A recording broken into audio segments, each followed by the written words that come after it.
You right? My testimony is one of God's grace, his absolute forgiveness to me, faithfulness to me, and his promises to restore the years that the locusts destroyed in a way that I never, ever, especially today, thought would ever be possible. I was brought up in a Christian household. My dad, he's always known God. He brought us up praying for us, taking us to church. But my childhood was difficult. My mum left when I was 5. She wasn't really interested in having children. So when I was 5, she left 4 of us with my dad, who then was left with 4 children under the age of 5 to struggle and bring us up on his own. My teenage years were full of pain that resulted in eating disorders and self-harm and depression. As I got older into my teenage years, the church that I'd attended my whole entire life kicked my dad out. The church wasn't a church like this. It was what I thought was a Christian church, but there was lots of things that went on, lots of controlling things that went on that weren't very good. And when my dad got kicked out, everybody I knew, all my friends, my whole entire life was in that church. And when he got kicked out, it absolutely destroyed me. And I left the church. I would say looking back, I had no understanding. I thought I knew God. I thought I'd always believed in God. I thought I was a Christian. But I had no real understanding of what God's unconditional love was. I had no understanding of his grace. There was no fruitfulness in my life of knowing or walking with God. I saw God as a God that you had to appease, one that was always disappointed in me, one that I could never ever meet the expectations of. In my later teens, I yo-yoed into bad abusive relationships. I found my mum again when I was 18. Who I hadn't seen since I was 5, and that was a disaster. My mum was an alcoholic, and for the few months that I lived with her, I kind of joined in with her. I became the amazing parent to Aaron, and ended up at the age of 21 as a single parent. And they were hard years. I dipped in and out of church, trying to find my place again, trying to explore God, but I was so angry about how a God could allow these things to happen to me. I ended up getting married when Az was 5 years old to a man that was really abusive. Every relationship I'd had up to that point had been really unhealthy and had been abusive, and I hadn't really understood that I was searching for something, and I was vulnerable. And my desperate need to belong and to be loved, I opened myself up to the men that just manipulated that. So most of the marriage was really emotionally abusive. I spent most of the years being told how rubbish I was, how I wasn't worth anything, how nobody liked me. And eventually we ended up in a refuge, which I lived in with my children for a year. We got relocated to Surrey. When I moved to Surrey, I completely saw myself as a victim. I got used to the mantra that was spoken over me by everybody who knew me, that chaos and trouble followed me and everything I touched would go wrong. I spent years trying on my own strength to deal with the trauma of my past, my nightmares, and feeling completely broken. I was so angry at God for allowing it all to happen to me, and I viewed myself in everything I did as a victim. It slowly destroyed me, and it set me away apart from everybody around me, and I isolated myself completely. God pursued me for years and sent so many people from being a teenager into my life. Random people that I met, even when I lived with my mum in the pub. 2 men came into the pub that was in the middle of nowhere, and only locals ever went to this pub. You couldn't really find it, and 2 strange men turned up one day and told me that God loved me. And I was so angry at them, I told them to get lost, that there was no way that God loved me because look at my life. And things like that happened throughout my life. And sometimes when I was in my darkest moments, instead of giving me a sense of peace that there was a God chasing me, it made me so angry. I wanted him to leave me alone. I was consumed in my own pain, and I didn't want to be convicted about my own sin. But then I watched Aaron give his life to God. Aaron was a really angry young man, devastated by what we'd been through, and he blamed me for a lot of it. He was scary to be around. For a lot of it, there were holes in doors in my house, and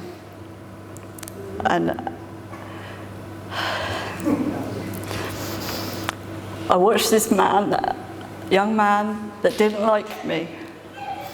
We didn't have a relationship. He couldn't be in a room with me for longer than half an hour.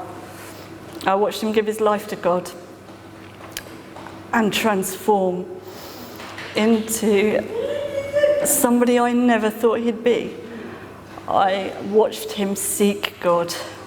I watched our relationship change. I watched the healing come over our lives. And I watched the amazing miracle in him. And I knew God was real. And Aaron's always been, when I got pregnant with him as a single parent, everyone told me what an awful thing it was, how my life was destroyed. God turned that around, and look at the miracle my son is today. Look what the blessing he is. Who would have ever have thought that in my own sin, God would bless us so much. I watched God take the broken boy, mend him, rebuild him, restore him, to the extent that my son, my old son, is no longer. He's now a new creation who I am so proud of. I watched his obedience, his faithfulness to God that I'd never seen before, and I saw the light shine from him. I saw the first tangible evidence of God's light shining in someone, and I wanted the same. When I first came to Disciples Church, I would arrive either after the service or I'd hide in the back with the children so no one would talk to me. I hated talking to people. And if I had to come into the service, I wouldn't like it. I'd sit by the window and I'd play on my phone. I hated the songs. I hated the routine. I hated the people. They were always so happy. I hated the sermons. I would sit by a window, distract myself. I hated, and I've said this last time, and it was to my undoing, I hated the hugs. Everyone trying to talk to me, I found it really boring. But something kept bringing me back every single week. I thought everyone was weird, and all they talked about was God. And at the centre of it, I felt broken. I felt alone, and I thought that people wouldn't like me if they actually got to know me. I battled for a long time against God as I was scared of the consequences of surrendering my life to him, and I felt as though I wasn't good enough for him to love me. God used my son to minister to me gently over time until I got to a place I was willing to surrender my life regardless of the cost. Over the last 5 years since I've made that decision, I have seen the most amazing transformations in my life. In the beginning, I struggled with addictions. And when I came to church, I felt like a hypocrite. I didn't think God could ever love me. There was no visible fruits that people could see, but my heart was being healed. There was no great earth-shattering moment in the first 3 years where I understood God's grace, love, or faithfulness and patience. That's come over time as I've continued to be obedient to God. God has continued to prune me, and a lot of times this has been incredibly painful, and I've struggled against it. I've learnt to forgive people that have hurt me, truly forgive them, intentionally and unintentionally. God sometimes has had to speak to me repeatedly for over a year before I've been obedient and forgiven somebody. But with each step, I've seen chains fall from my life. Where there was pain, I now feel love. Where there was despair, my hope is in God. I'm no longer bound by the chains of my trauma and nightmares as they've been taken away. Over the last 3 years I've properly been in the church, I've grown to love everyone. I see them as my family. I feel like I've come home. It's funny how I now reflect on how I used to feel about this church. I'm now used to, kind of, so don't go mad, getting hugs. And the love and the friendship. God has continued to have his hand on my life. I struggled as a single parent financially. I've now got a really well-paid job. We've, in the last couple of years, come off benefits and we're now self-sufficient, all through God's grace. I was a single parent for 13 years, and the one thing I didn't like men. I didn't trust them. I didn't want another man in my life. I spoke to Vlad lots and lots of times about it. And it was the one area of my life I didn't want to let go. I thought it would be too painful to heal from it, and I thought that it was too big for God to deal with.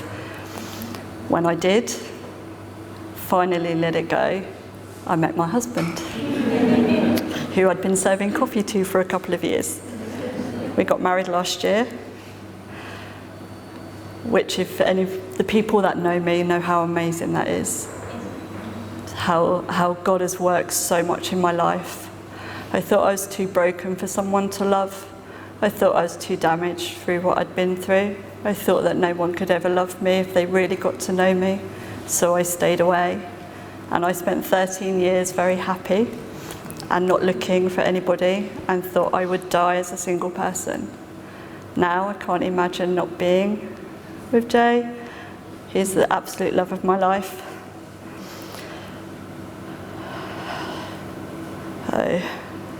I've made it shorter for you, Az. God's continued to work, and he's continued to guide us. And today, my other son gave his life to God.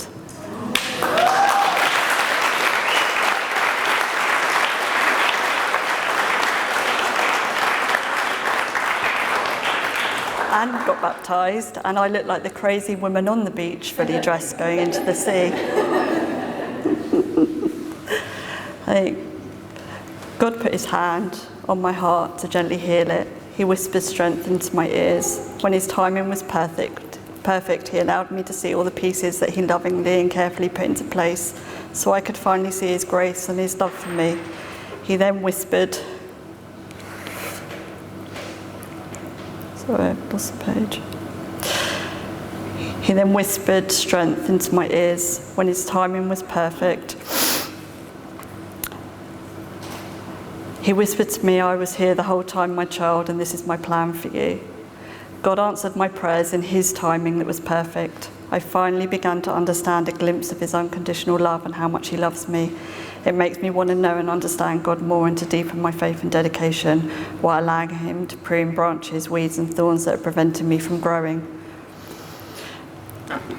And I would say that the message for this week of what it's been in victory, I have seen in my life. And it still blows me away when I think just me. I'm so unimportant, and he chose me. And not only did he choose me, he chose my family. And all my prayers for my children, he was faithful. And all the times that I was broken and thought he didn't care, he was there beside me. And when I look at all the pieces of the puzzle, and I look at how I thought that I was unlovable, God had a plan so much greater than I ever could have imagined. I'm now married with a loving husband. He's shown me love in a way that I've never understood. I have God who loves me more than anything, and I have his hand on my whole family, and we are blessed every single day. That's my